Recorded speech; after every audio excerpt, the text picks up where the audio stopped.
Welcome back to episode number 2 of our IVDR Trends and Challenges video. Today, Andreas Stange and myself, we will continue our exchange on the IVDR implementation challenges. It's now almost 1 year since we issued the first IVDR certificate. How does the IVDR certification process look like today? So the application documents or the application process requires quite a lot of detailed information on the device, classification and also critical suppliers, and most important, clear description of the intended purpose. Once the application is then accepted by us, the next step is the submission of technical documentation, which will be then assessed. The following will then be the on-site audit, the quality management system audit of the manufacturer's premises. This is an activity which has to be performed on-site. We mentioned this already in the context of COVID-19. So while we wish to implement remote audits for certification audits, this is not feasible and not allowed by regulators. And then following is an independent review of the audit documentation and TD assessment documentation by our certification body, and then we issue the IVDR certificate. Time-wise, this can take between, let's say, if it's very fast, maybe 4 to 6 months, but also 9 months or longer. It really depends on the scope of the certificate and also the quality of the submission. Can you share how many certificates we issued today? We have to date issued roughly 2 dozens of IVDR certificates, and these certificates cover more than 1,000 actual devices. So it's quite an impressive number, I'd say, even though, of course, we wish to have done more. But we are working on it. We are working on it, definitely. There's quite a big number in the pipeline, and our colleagues are very busy.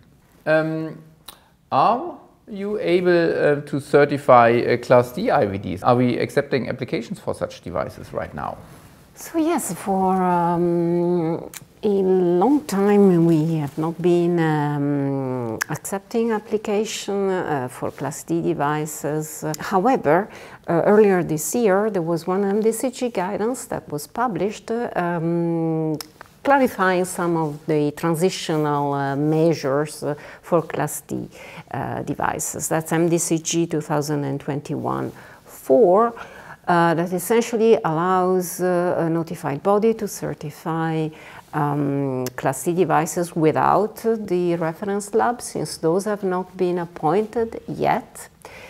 However, the requirement to consult with the expert panels when, as we said before, there are no common specifications and the device is the first of its type, that is maintained, and that's a must before a certification can be issued. As we discussed, the IVD expert panel is now operational, so some consultations are ongoing, and once those are completed and all other conformity assessment activities are completed, then we will be able to certify Class D devices. And what is the current status of the consultation process for companion diagnostics? So for that process,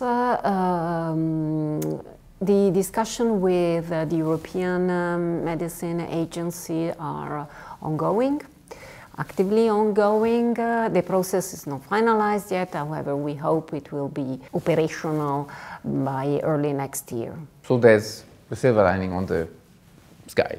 Yeah. On the horizon. Exactly. Now, we talked about some of the challenges of the IVDR. Do you have any practical recommendation for submissions? Well, first of all, it is very helpful if you as a manufacturer keep a close communication with your notified body concerning the schedule of submission and the scope of submission. Yeah? Another very important point is the consistency in terms of wording and content of the intended purpose. We often see that the intended purpose mentioned in the application, in the clinical performance evaluation report, in the instructions for use, sometimes even in the marketing material is not consistent and not coherent, and that will definitely raise a lot of red flags during the review of the technical documentation and will cost a lot of time. So that is a relatively easy thing for manufacturers to have a proper look at these points before a submission is done. Then also, this is no difference to submissions under the directives. Any claims for conformance need to be, of course, substantiated with test reports or certificates. Finally, I mean, there are now some new difficult areas like cybersecurity, yeah, many manufacturers have not yet any experience working with a notified body. So especially for those, since we cannot consult you, it may be helpful to find external help and support to get the documentation together and to get some guidance on the process. And please also don't forget to train your people and perform internal audits covering the IVDR. Speaking of manufacturers without notified body experience, are we taking on new customers? That depends on the region and the scope and the timing. I mean, we are very busy. Our capacity has limitations, and that we really try to find a common ground in terms of our ability, our capacities, and then the targets of manufacturers. So in any case, it's advisable for a manufacturer who is looking for a notified body to contact several and then to find out which one is the most suitable. Capacity of notified body is often pointed as one of the critical difficulties in the implementation of the IVDR. So what is TÜV SÜD doing to improve this point? Well, we are same as other notified bodies. We are working very hard to increase our capacity. 4 years ago, when I took over my job in the IVD field, we had maybe a dozen of experts.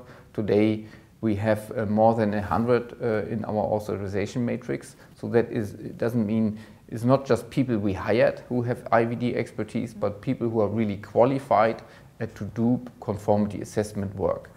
So if the authorities come to audit us, they will find these 100 people in our authorization matrix. So that is well, significant investment, of course, and we are continuing bringing in people.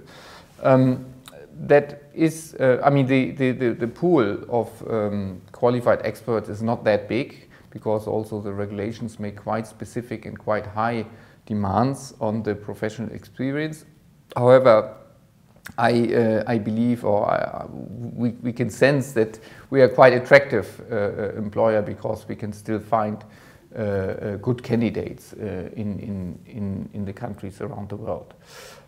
Yeah, and also, I mean, it takes time to qualify people. Yeah? I mean, it's not that you come on board and that you can start right away. It takes maybe between 12 and 18 months until an auditor or technical expert is ready to be put on the task to perform yeah, such conformity assessment work. What further support can TÜV SÜD give to customers who are looking for IVDR certifications? Well, TÜV SÜD can offer testing of IVDs.